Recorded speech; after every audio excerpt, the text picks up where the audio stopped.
C'est sur la base de loisirs La Garenne, à Peigné dans les Bouches-du-Rhône, que se sont donné rendez-vous dimanche 18 avril près de 300 concurrents pour participer au 5e raid du Haut de l'Arc.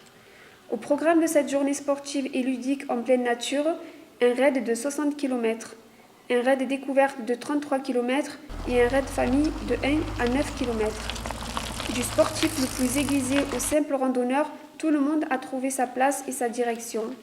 Pour cela, ils ont pu s'appuyer sur le travail réalisé par Christophe Gaillard, orienteur et spécialiste de la cartographie. Donc, c'est une carte qui à l'origine avait été créée pour une manche nationale de VTT orientation en 2004. Donc pour pouvoir faire une carte comme ça, tu te bases d'abord sur le fond de carte IGN au 25 millième parce qu'il est vraiment précis. Et après, là-dessus, tu récupères les photos aériennes et à partir de là, tu commences à tracer ton maillage. Grosso modo, pour 1 heure de dessin à la maison de la carte, il faut passer 1 heure sur le terrain. La méthode un peu des amateurs, des gens qui font ça pour le plaisir, c'est d'y aller sur le terrain avec une carte imprimée, un genre de pré-carte, et puis de dessiner sur la carte et le soir, en rentrant à la maison, de reprendre tout ça au propre. Et ça prend beaucoup de temps. Parmi les épreuves proposées aux riders, la tyrolienne à vélo a retenu tout particulièrement l'attention. Pour beaucoup, il s'agissait d'une première.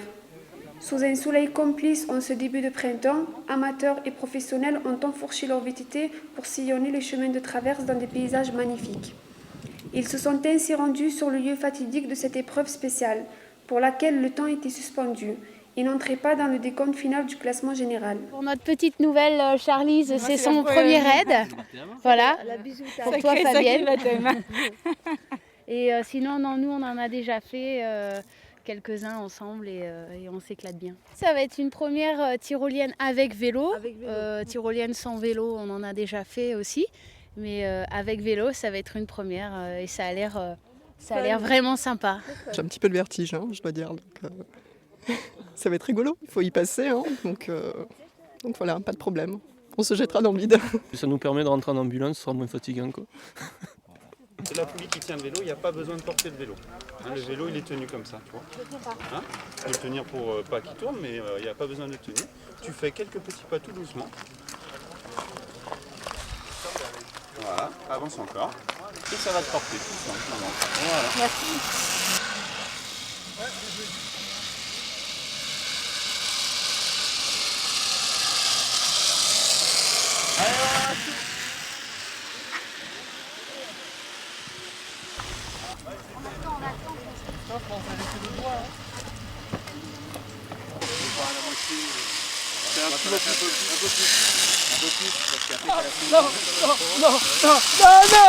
Non, pas sous le vélo.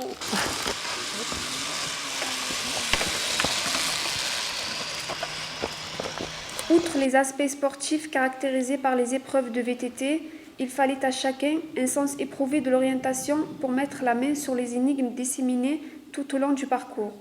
Il a donc fallu pour cela traverser le village de Peigné, mais également se rendre à l'ermitage Saint-Jean-du-Puy, fondé par Saint Cassien au 5e siècle, pour trouver les balises permettant de poursuivre son chemin. La fatigue n'ayant de prise ni sur les performances ni sur la détermination des acteurs, un dernier effort de concentration et d'adresse leur était demandé pour mettre dans le mille au tir à l'arc. Sois bien aligné, que la flèche ne passe qu'un seul point. Arrête de dire des bêtises, t'es filmé. Le point blanc. Putain, il a visé la mienne. Toi, il va être comme moi. Allez, on y va. Bon, alors, on y va. Bras bien tendus, voilà, vous armez devant votre œil.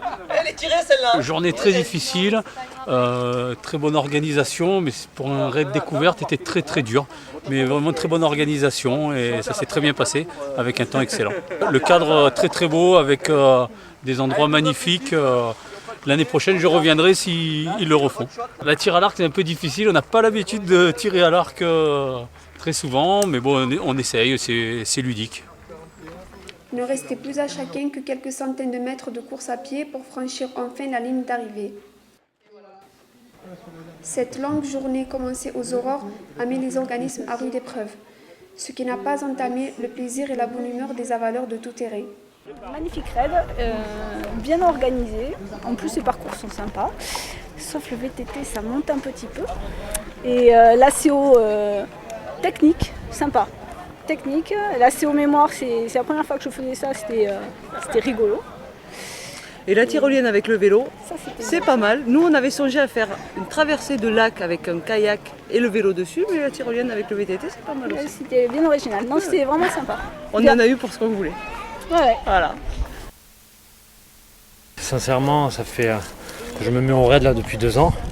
Je pense que c'est dans le top 3, voire le meilleur raid que j'ai fait. Très ludique, très sympa quand on est sur le parcours découverte, très abordable, avec des petites portions techniques mais sans plus. Pour un débutant, c'est excellent pour vraiment découvrir le raid. On a même gardé un petit peu de temps là sur la balise tout en haut de la tour là, pour regarder le point de vue, parce que c'était fabuleux, il fallait le regarder. Quand on reviendra justement avec la femme, les enfants, pour aller se balader. C'est vraiment un coin très sympathique que je ne connaissais pas. Ah, c'était super, hein. Mais bon, l'endroit se prête vraiment pour le raid. J'ai trouvé que pour le découverte c'était un peu difficile, parce que moi j'ai fait le raid découverte avec ma nièce. C'était un peu difficile au niveau du vélo, mais sinon l'organisation c'est super. Et puis donc moi je suis un orienteur, hein, je viens de la course d'orientation. Et des raids où il n'y a que de l'orientation, on se régale, quoi. Voilà.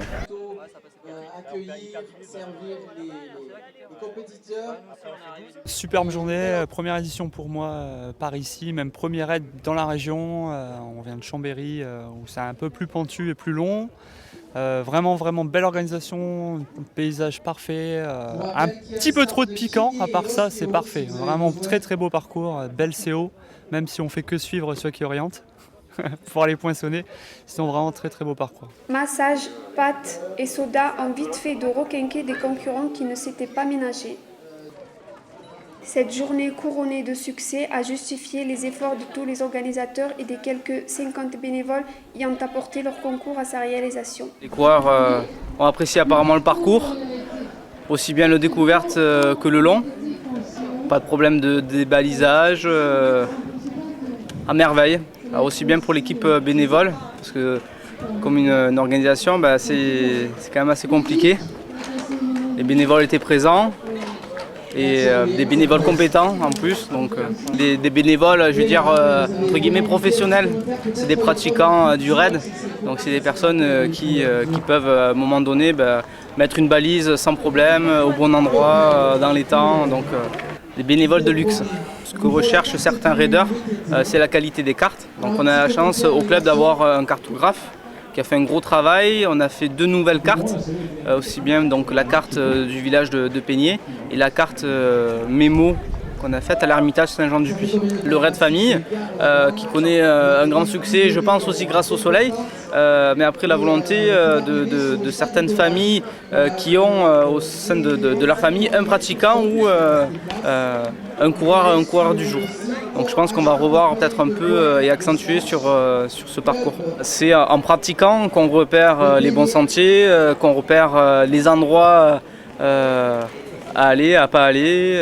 Donc c'est, je vais pas dire c'est tous les week-ends, mais presque. L'année prochaine, ça sera l'année prochaine, donc on peut se donner rendez-vous en 2011. A priori sur les mêmes dates au mois d'avril. Dans un premier temps, voilà, donc rendez-vous l'année prochaine, au mois d'avril. C'est lors d'une remise des prix Bon Enfant que les vainqueurs ont salué l'engagement de tous, concurrents, partenaires et organisateurs.